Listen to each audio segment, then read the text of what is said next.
Sejam todos bem-vindos ao canal Escola Dominical Brasil. Meu nome é Vanderlei Claudiano e hoje eu vou compartilhar com vocês Êxodo capítulo 3 com vocês aqui.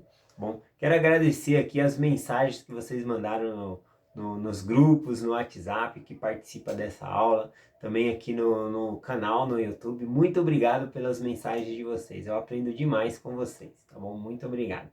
Hoje eu vou compartilhar aqui Êxodo capítulo 3. Aqui em Êxodo capítulo 3, o que está acontecendo? Moisés, ele já está com 80 anos de idade e ele está apacentando ali o rebanho de seu sogro, né, o Jetro ali. E ele vai até uma montanha chamada Horebe e ele está apacentando ali, né, o rebanho, e ele vê uma sarça, né, pegando fogo, né? Uma sarça aí nas escrituras, na tradução no hebraico significa espinheiro, né? Nós podemos ver como se fosse um ramo, uma moita, alguma coisa ali. E ele viu ali uma sarça, né, aquele espinheiro ardendo em fogo, né? Estava pegando fogo ali. E aquilo era um mistério, né? Porque ele estava ali sozinho. Como que aquela sarça pegou fogo ali, né? Então ele começou a observar aquela sarça. Aqui no versículo 2, inclusive, faz um resumo, né, do que vai acontecer no capítulo aqui. Diz assim, ó, versículo 2: E apareceu-lhe o anjo do Senhor, e uma chama de fogo no meio de uma sarça.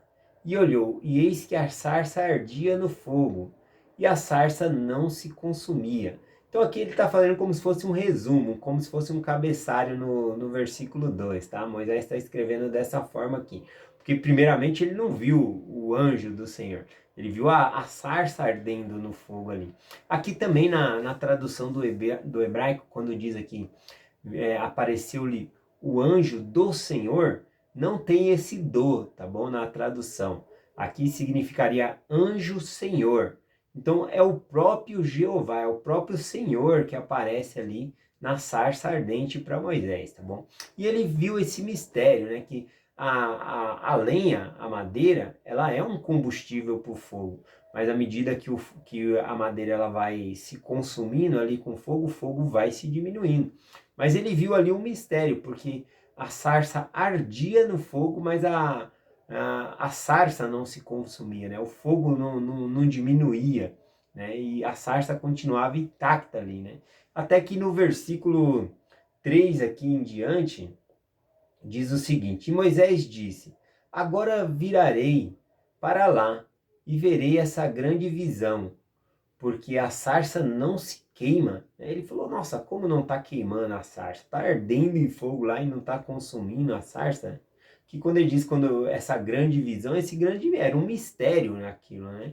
Então ele se vira para lá e ele quer chegar perto, né? Acredito que ele ficou olhando vários tempos ali, né? Aquela sarça, aquele fogo pegando, e ele não estava entendendo porque não se consumia.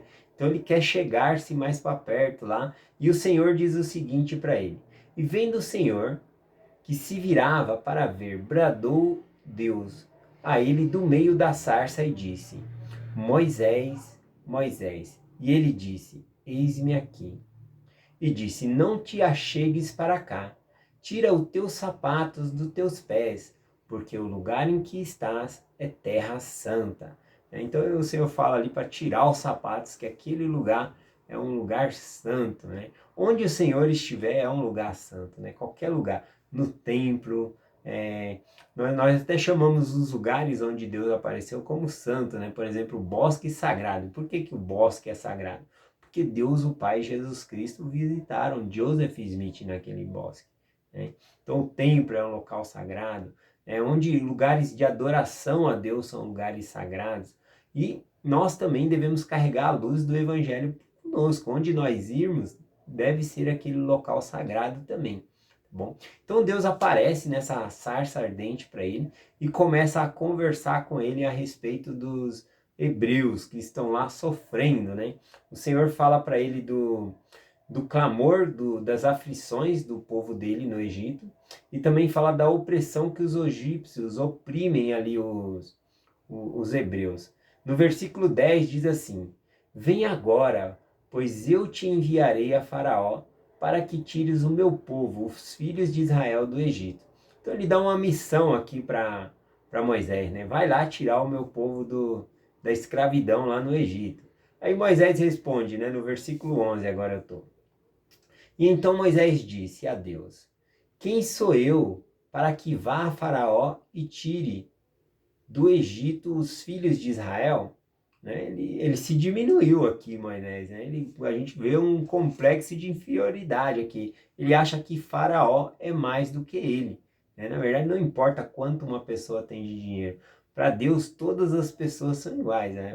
Nós não devemos nos deixar ser diminuídos, não devemos ter esse tipo de sentimento.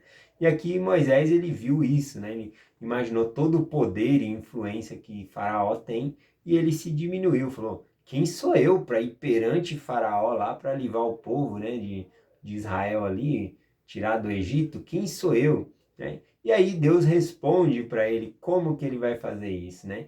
Eu até vou ler aqui o versículo 12, é bem importante. Diz assim, ó: E Deus disse: Certamente eu serei contigo, e isso te será por sinal de que eu te enviei. Quando houveres tirado este povo do Egito, servireis a Deus neste monte. Onde é o monte que ele estava? O Monte Horebe, tá bom? O monte do Senhor ali, que quando ele tirar o povo de Israel, vai ser o Monte Sinai, onde Deus vai se revelar a ele ali também novamente, onde ele vai receber os 10 mandamentos. Então é bem interessante essa parte aqui. Mas uma frase que está escrita aqui nesse versículo, que eu quero que você guarde no seu coração, porque eu vou voltar nela, é a parte que ele diz aqui: eu serei contigo. É quando Moisés ele se diminuiu, achando que Faraó era muito para ele, né? Aí ele falou, o Senhor falou: eu serei contigo. Guarda essa palavra, eu serei, tá bom? Porque ela é muito importante aqui nessa parte que eu vou compartilhar mais para frente, aí eu volto aqui no versículo 12. Bom, aqui no versículo 13, então, continua, né, o Moisés tendo esse diálogo com Deus. E então disse Moisés a Deus: Eis que quando eu for aos filhos de Israel e lhes disser que o Deus de vossos pais me enviou a vós, eles me disserem: qual é o seu nome? O que lhes direi? Basicamente aqui Moisés está perguntando: eles vão querer saber o seu nome, Senhor. Né? Qual é o seu nome? Que nome que eu vou dizer para eles que é você? Né? Aí ao que ele responde aqui no versículo 14. E disse Deus a Moisés: Eu sou o que sou. E disse mais: Assim dirás aos filhos de Israel: Eu sou, me enviou a vós. Então, aqui no versículo 14, a gente tem que entender que Deus ele está falando o nome dele, tá bom? Qual é o nome dele? Qual é o nome que eu vou dizer que é para os filhos de Israel? Quem me enviou? E aí, aqui no versículo 14 diz, né? Assim dirás aos filhos de Israel: Eu sou o que sou. O eu sou me enviou a vós. Né? Só que esse versículo aqui, tá bom? Ele foi traduzido de uma maneira errada, tá bom? Essa frase todinha aqui, ela tá no futuro, né? E não no passado ou no presente, tá bom? Então eu vou ler no texto original do hebraico como deveria estar aqui quando o Senhor revela o seu nome, tá bom? E aí eu vou fazer uns comentários aqui, eu vou me ater um pouquinho nessa parte aqui, tá bom? Então no hebraico, aqui quando ele diz assim, ó: E disse Deus a Moisés, essa é a frase que deveria estar escrita: Eu serei o que serei. Eu serei o que serei. E disse mais: Assim dirás aos filhos de Israel: Eu serei, me enviou a vós. Então aqui o Senhor está falando que o nome dele é Eu serei, tá bom? E aí a gente tem que pegar assim para tentar interpretar qual é o significado desse nome. Porque todos os nomes têm um significado nas escrituras, né? A gente consegue observar também que Cristo, ele tem vários títulos, nomes, né, que compete a ele, né? Tem Jesus, Cristo, tem Messias, Príncipe da Paz, Emanuel, vários, Cordeiro de Deus. Então tem vários títulos remetendo ao Salvador Jesus Cristo, né? Unigênito do Pai, tem vários títulos. E aqui, qual é o significado desse nome de Deus? Né? Eu serei o que serei. né? Assim dirás aos filhos de Israel, eu serei, me enviou a vós, né? O que seria eu serei? Porque toda a frase aqui, esse nome, ele está se referindo ao futuro. Então, o que é que Jesus Cristo não é porque ele iria ser ainda? Parece que se refere a isso, né? Bom, não devemos entender que seria como Deus, porque Deus ele já era. Bom, Jesus Cristo, antes de nascer, ele já era um Deus. Ele é o Deus do Velho Testamento, Jeová. Tá bom? Então aqui quando diz eu serei, eu vou colocar assim dessa maneira, como eu penso, tá bom? Vê da maneira que vocês se sentem aí. Bom, quando diz aqui eu serei, algo que ele não era ainda, era um humano, né? Então poderia significar que ele seria humano, né? Ou seja, eu serei o que serei, né? Para que vocês possam se tornar como eu serei. Eu acho que se refere mais a coisas do futuro. Então, Cristo, ele se faria carne, ele seria humano como os outros, né? E depois disso, ele seria um Deus glorificado com um corpo perfeito e imortal. E se nós pararmos para pensar, nós estamos aqui estudando Êxodo capítulo 3. Se você pegar os outros patriarcas, parece, se você pegar esse nome, eu serei, você vai ver que sempre Deus falou o nome dele, né? Porque ele falou para Abraão, eu serei contigo. Depois ele falou para Isaac, eu serei contigo. Falou para Jacó, eu serei contigo.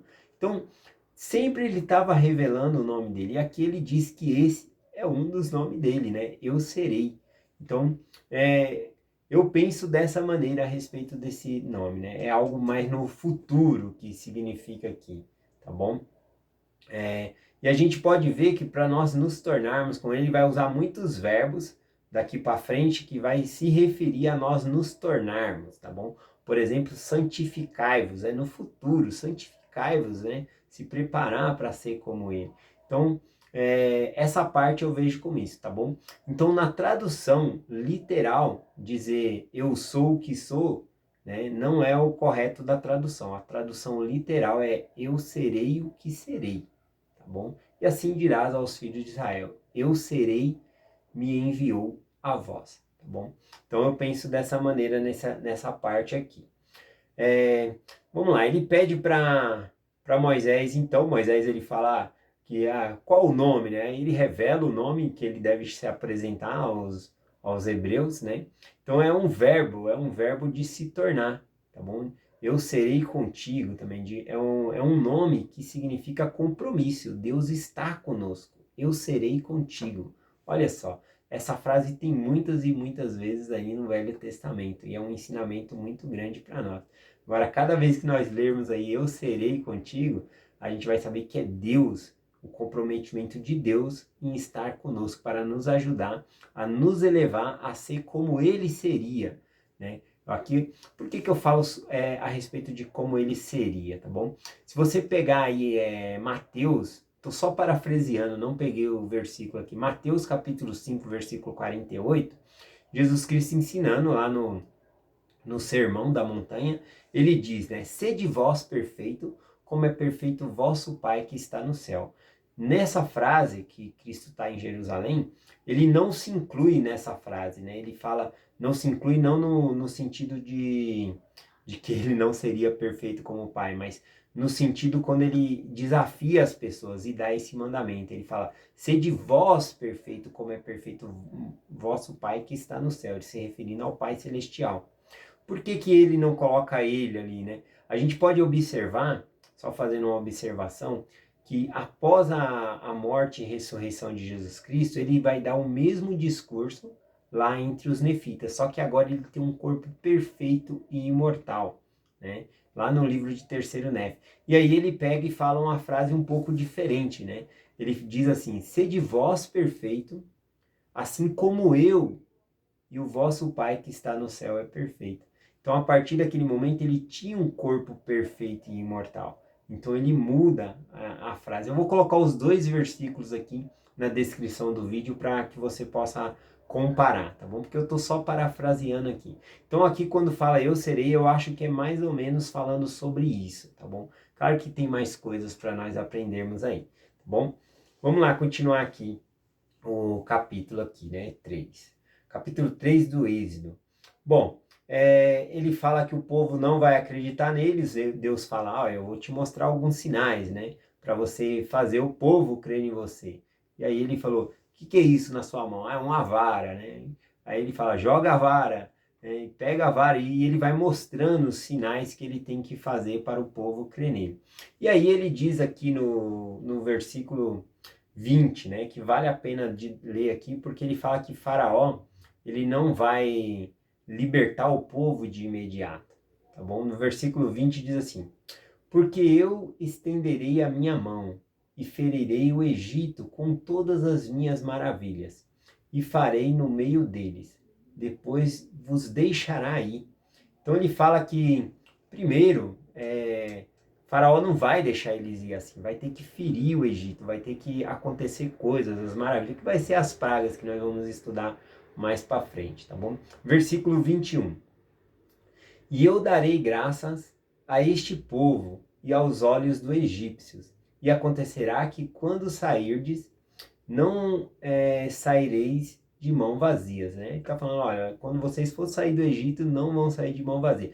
Era uma profecia também de que ele já tinha falado lá em Abraão, falou para Abraão em Gênesis capítulo 15, versículo 13, né? Que fala que eles não sairiam de mão vazia, eles serviriam 400 anos àquela nação, né? Mas depois aquela nação teria que pagar eles pelos serviços ali, né? Diz no versículo 14, vou ler o versículo 14 de Gênesis 15, diz assim, ó, mas também eu julgarei a nação a qual servirão, e depois sairão com muitos bens, né? Então eles ganhariam muitos bens ali daquela nação, então eles não sairiam do Egito de mão vazia. Finalizando o versículo 22, tá bom? Do Êxodo capítulo 3, diz assim, porque cada mulher pedirá à sua vizinha e à sua hóspede objetos de pratas e objetos de ouro, e vestidos, os quais poreis sobre seus filhos e sobre vossas filhas, e despojareis os egípcios. Olha, essa palavra é muito forte, despojareis os egípcios. Existia uma lei naquela época que era a lei dos despojos. Quando uma nação vencesse a outra, né, elas podiam pegar e despojar, pegava todos os bens, né, que eles tivessem, materiais, até mesmo pessoas, eles faziam de escravo, eles iam despojar. Então era uma lei de guerra, tá bom? Quando você vencia, como aconteceu lá com Abraão, né? Quando Abraão se envolveu naquela guerra contra 4 reis lá, ele venceu a batalha, então ele ganhou todos aqueles espojos de guerra, né? Tudo aquilo era dele, tá bom? E aí ele não ficou com nada, ele não queria ficar com nada, ele devolveu tudo para as pessoas ali, tá bom? A quais pertencia. Mas essa parte aqui, despojareis os egípcios, era realmente uma guerra, e uma guerra que foi vencida pelo Senhor, não pelos filhos de Israel. Então o Senhor mostra que era uma guerra, mas foi uma guerra que eles venceram sem espada. Que interessante. É essa mensagem que eu quero compartilhar com vocês hoje, em nome de Jesus Cristo. Amém. Até amanhã.